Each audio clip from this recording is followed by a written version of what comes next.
morning and welcome to Louisville Now. I'm Jody Hamilton and today I am here with friends from Bringing Justice Home.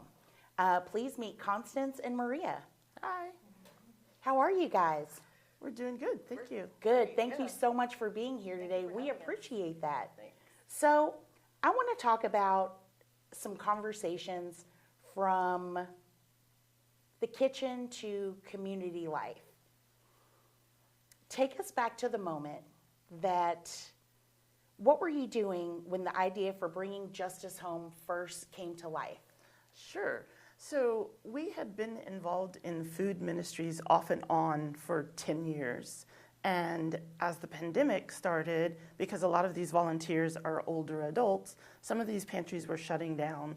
And so we were really worried about what people were going to do, especially people with health challenges or disabilities. So we were just like washing dishes. And I turned to her and said, so what if we could turn our scary basement into a food pantry? The best ideas come from when you're washing dishes. Yes. Right? Yes. Very meditative. Yes. Absolutely. Yeah. Yes. That's fantastic. So, I mean, what happened from there when you guys had the idea? How did you bring things into action? So from there, we kind of talked about, well, do we actually want to do that in our basement? And the more we talked about it, the more we realized that we didn't necessarily need a physical location to accomplish what we wanted to accomplish. We wanted to do a delivery-based model. And after trying to find a physical location that would meet the requirements for like a Dare to Care food pantry where things have to be secured and climate controlled, we're like, what if we just pick up groceries and bring them directly to the people who need them? Wow. So why not just like eliminate the middle part and try to streamline it? And so that's where it started.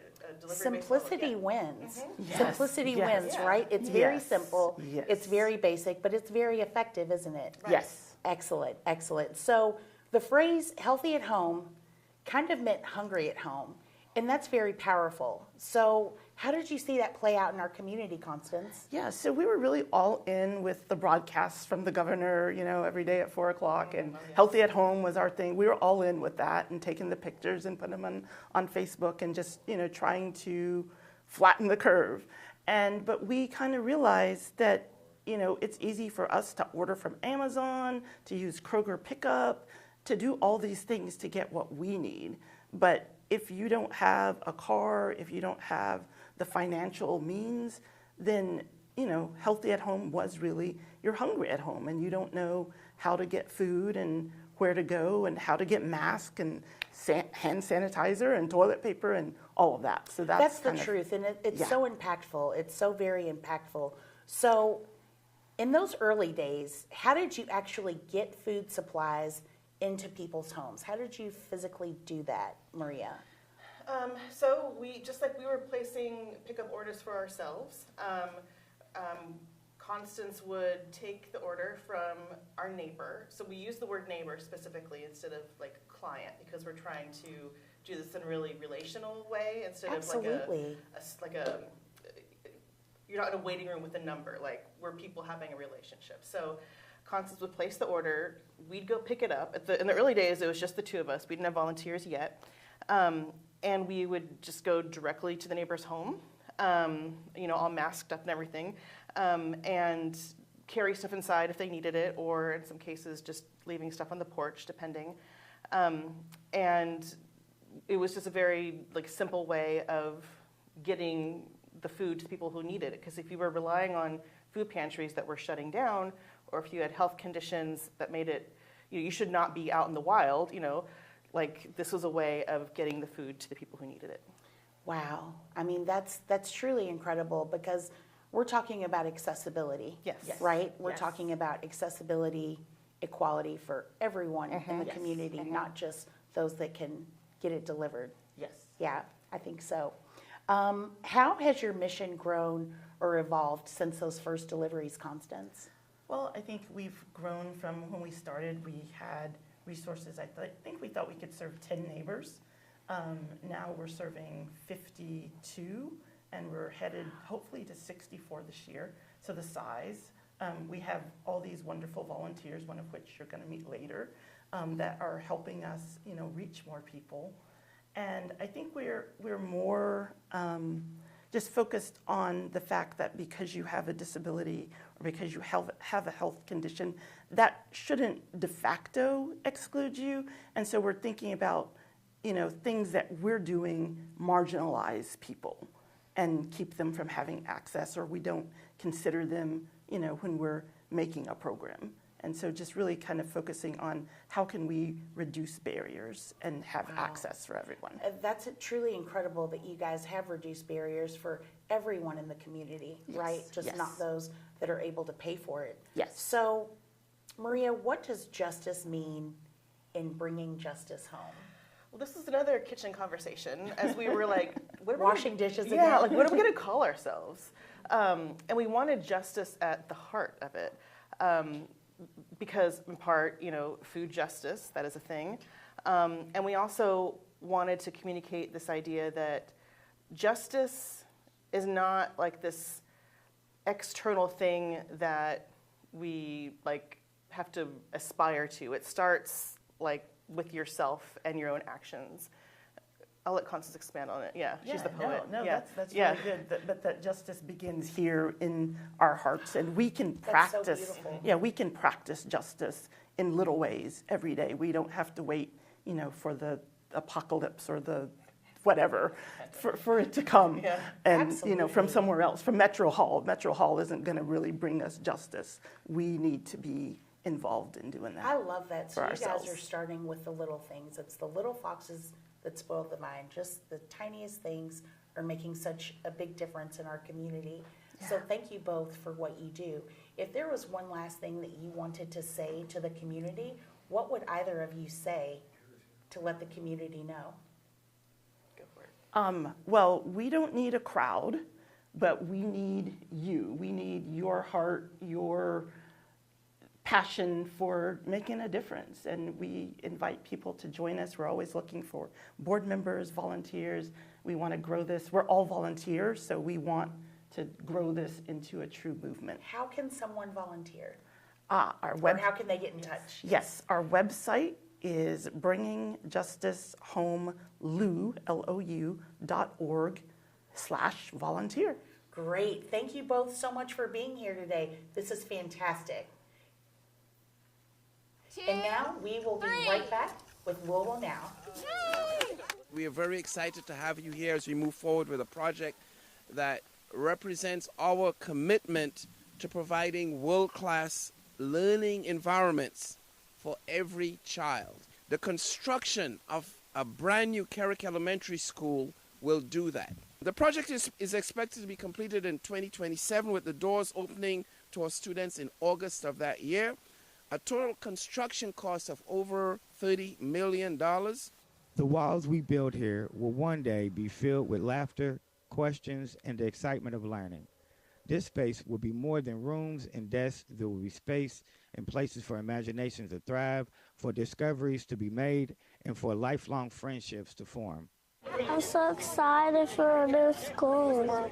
It's about the next 50 years, generations to come, and it's a space where we can really foster family partnerships and where students are going to thrive in spaces that are designed for them to think creatively. The building itself is a single-story design organized with 4 distinct wings, 3 dedicated to classrooms and 1 housing the cafeteria and gymnasium. This layout is not just for efficiency. It's a deliberate choice to enhance what we call sightlines and improve safety throughout the school, because as we build buildings today, safety is of utmost importance. Inside the new Carrick Elementary will be a hub for collaboration and creativity. The central lobby will open to administrative offices, a centrally located media center, and an art room.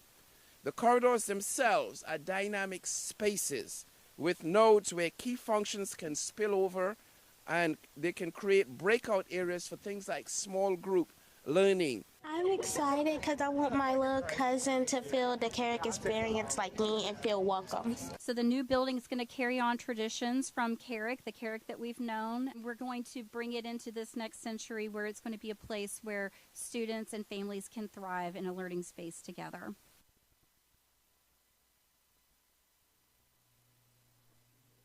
Welcome back to Louisville Now.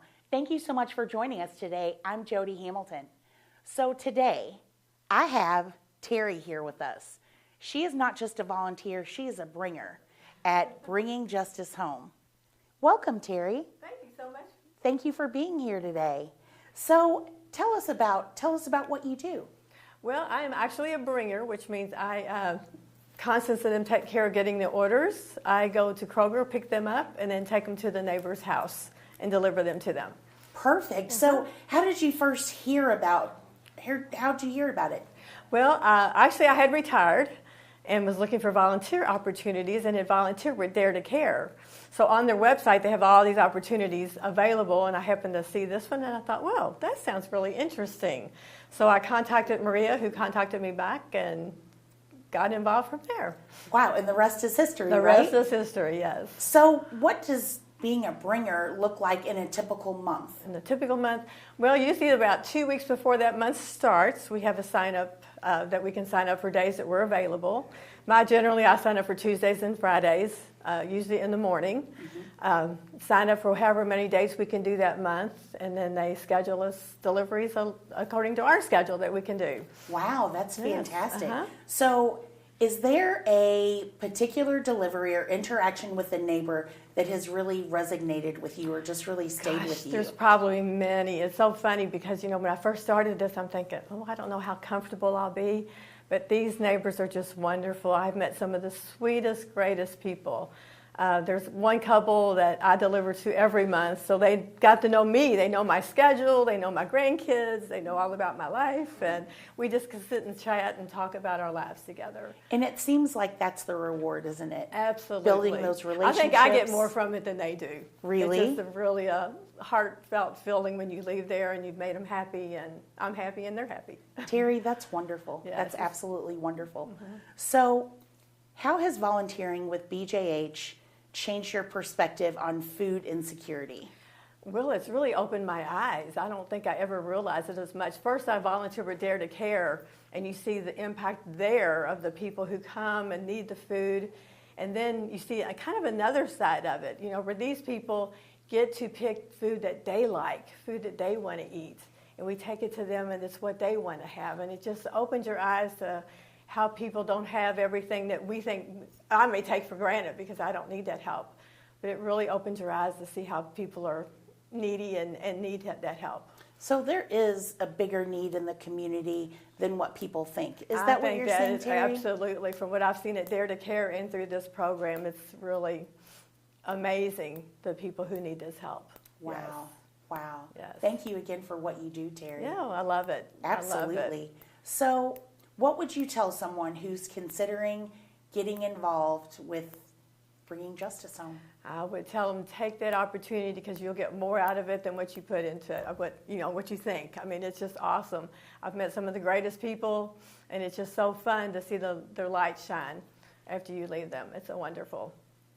Fantastic. So in your eyes, what sets apart Bringing Justice Home from other food assistance programs? Probably the biggest thing is that people get to pick what they want to eat. A lot of times people go in and may get a box of food from Dare to Care, and it may not be what they like, and it may not be fresh produce, and it may not be, exactly what they want to eat. But this way, they get to choose what they want, what they like to eat, and what they want in their home. So it's great. How do they get to choose? Is there a list or? Well, the Constance or one of our other people will contact the families, and they take their grocery order from them, so that they get to choose what products and what food they want brought in. And it amazes me, they always make healthy choices. And it's so awesome to see that, the fruits and the vegetables and the fresh produce, and it seems like they always pick healthy choices. So it's not just canned goods and Oh, non-perishables. no. Fresh fruit, fresh vegetables. Fruit, yeah, we carry watermelons in, we carry fresh fruit in, and it's awesome because they get that fresh, good food. Wow. So if there was one thing that you wanted to tell our viewers about what you do and about Bringing Justice Home, what would you tell them? Well, I would tell them if they see the opportunity to support Bringing Justice Home, it's a great place to give. And I know we are participating in Giving for Thursday, which is next Thursday. Give for Good? Give for Good. That's what it is. Yes, and great. it is next Thursday. So if anybody would like to participate, we would greatly appreciate that help. So on the Give for Good website, they would just look for Bringing Justice Home. Okay, and help great. support it. It's a great program. Oh, that's fantastic. Well, Terry, we're so excited that you have joined us today and given us that information. So if somebody wants to volunteer, where would you tell them to go? Well, where I found it easily, you can go to Dare to Care and look under opportunities for volunteers, and it will come up there. And if not, you can contact them on the Bringing Justice Home website. Okay, perfect. And in just a few minutes, we're going to meet just a few more people from Bringing Justice Home. But Terry, tell me a little bit about you. Are you from Louisville? I am from Louisville. Okay. Retired nurse. Really? Yes. What hospital? Norton Children's in the NICU. Wow. Yeah. Well, thank you so much for your service. Yes. It's terrific what you've done, and now you're continuing to give to families and that's in exactly need. what I love about it, because I could give my service back to others. And that's what I wanted to do. Well, Terry, thank you so much for being here with us. Thank you. In just a second, we will be right back with Louisville Now. Stay tuned. We are sitting in the PNC City Spot at 5th and Main, and it is the addition of larger-than-life swings that allow you to plop down, have a coffee meeting with a friend or a coworker, check your email, or just hang out on Main Street and look at the cars and people going by. It's an awesome place to just be in downtown Louisville. We think that more people walking around will be drawn to it, and it is people that make a downtown vibrant. Parking Day it's an international phenomenon, happens all over the world, and basically what it is an opportunity for folks to rethink on-street parking spaces and sort of repurpose those towards people. How can we use a parking spot to create an artistic place, be really thoughtful about how we design something on the side of the street that repurposes the street for a different use and brings people together? We've gotten the most interest from sort of the design industry downtown. So a lot of landscape architects, architecture firms, design firms, they're really interested. They always want to show off sort of the things that they can do, and this is an opportunity that gives them a canvas to be able to do that. But on top of that, we have nonprofits that are doing it. We have local Louisville Metro government organizations that are doing it. So it's really open to anyone and everyone that's interested. Our parking spot will be on Jefferson Street at 5th. You'll see the same design from the city spot that will be reproduced on vinyl and wrapping the boxes where we have bamboo or sugar cane that will be shielding the street from the city spot and providing a sense of place for community to gather. What we as the city and downtown partnership will take care of are the barricades on the exterior to sort of protect the space. We'll take care of all the permits, and then we'll take care of any costs for parking meters and those sort of things. So it would be cost-free with the exception of whatever you want to put into the installation itself. Come down and check it out. It's really going to be a lot of fun and very engaging. Everything's going to be different and unique because everybody's doing their own thing. So it'll be a fun way if you're walking around. On September 19th, you'll be able to see different ways to envision a parking spot, a community space, what we're doing with public realm to make it more inviting for you and me to be on the street. Welcome back to Louisville Now. We have been talking to members of Bringing Justice Home, bringing justice to food insecurity throughout Louisville. And today we have someone else that's fabulous with us. Her name is Mitzi. Mitzi, welcome. Thank you. Nice to be here. Nice to have you. Thank you so much. So tell me about your life before and tell me about after Bringing Justice Home. So what were things like for you before Bringing Justice Home? Well, before we did have a lot of food insecurity, I'm a mother, well, my children are grown now, but I was a mother of 6 children, divorced, without a very lucrative career. So I was always struggling to bring enough money to pay for bills and then pay for food. So I would go to Dare to Care, but I did not have a car. I haven't had transportation of my own in like 13 years. So I would go to Dare to Care and carry my backpacks and my bags. And they, Constance and Maria were like, how do you get home with this? I carry it. So they thought, well, that's kind of not easy for you. So what I love about Bringing Justice Home is they can bring that heavy stuff to you, and you don't have to worry about how you're going to get it there because you've got heavy stuff like kitty litter and dog food. So How did you first hear about Bringing Justice Home? Because I knew them from their ministry work that they had done at the Dare to Care. Okay, great. No, wait a minute. You said pet food? Oh, yes. So you're telling me with Bringing Justice Home, they not only answer the need of food insecurity, they will also provide food for your pet? Oh, yes. And Really? people who are maybe in the home constantly, their best friends, their children are their animals. And, people say sometimes I feel like you get the idea that people think, well, if you can't afford to feed yourself, why do you even have animals? Or something like of that nature. That's their children. That's their best friends. That's what gets them through life, So what I love about Bringing Justice Home is they have a budget set aside. Part of your food budget, it goes to your pet's needs. You could get kitty litter, cat food, dog food, maybe even another pet supply if you needed it. Mm-hmm. Wow, that is truly incredible. Mm-hmm. I've never heard of an organization that provides food for food insecurity, food for your pets as well. Yes. That's fantastic. Fantastic. Yes, it is. So what was your reaction when you learned that they would bring healthy food, household supplies, and even pet food? Oh, it's like a savior.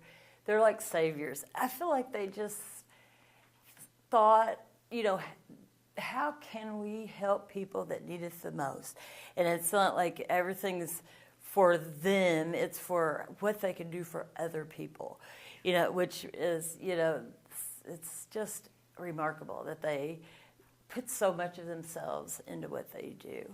And, they'll work with you, like, are you going to be home at a certain time? They won't just come and drop it off and then you'll be not home and worried about your food on the porch. They make sure that they're there within the time that you say that you're going to be there so you can get your food. I love that. Mm-hmm. So how has Bringing Justice Home helped you feel less isolated? Oh, it takes so much worry off your soul and your mind, you don't know where to go for help. You don't, Dare to Care is like only open at certain days, like 2 or 3 days a week. What are you going to do in the meantime? If you run out of everything, what are you going to do? So that they're going to be there and they're going to bring enough to last you for quite a while, and you're just worry and stress is relieved. Wow, Mm-hmm. That's incredible. Mm-hmm. So what would you want the people of Louisville to know about people or neighbors like you, Mitzi? It could be anybody for any kind of circumstance. I am right now on age-related Social Security, which is very limited. My income is very limited. I'm not allowed to go over a certain. I do have a part-time job, but I can't work more than a part-time job and gain more, or I will be penalized for my Social Security. So. It could be, anybody for health reasons or income reasons or, Do you anything. have to meet a certain criteria Yes. to be a part of Bringing Justice Home? Yes. Okay. You have to be income sensitive and medically sensitive. Okay. Mm-hmm. Okay, great. Mm-hmm. And so, what else do you want to let Louisville know about Bringing Justice Home? They are the best people that I have ever come in contact with. Churches, any kind of organization. They're the best. There's nothing else more you can say about it. Absolutely. Mm-hmm. Now, Mitzi, are you a Louisville native? I am. Are you? Yes. And so you're born and raised here in Louisville? I was. Fantastic. Fantastic. Uh-huh. So, you guys have heard it here. Bringing Justice Home helps people of all ages, some income brackets, and even your pets, which is truly incredible that you can get an order for pet food along with your food. Mm-hmm. Amazing. It is. Mm-hmm. It truly is. So, Bringing Justice Home is going to be a part of Give for Good Louisville next Thursday, September the 18th. So, you can contribute to that organization through Give for Good. Is that right? Perfect. Well, Mitzi, thank you so much for being here today. Thank you for having It was such a us. pleasure to meet you. Pleasure to be We here. are so happy that you joined us here with Louisville Now. Thanks for joining, and we will see you the next time.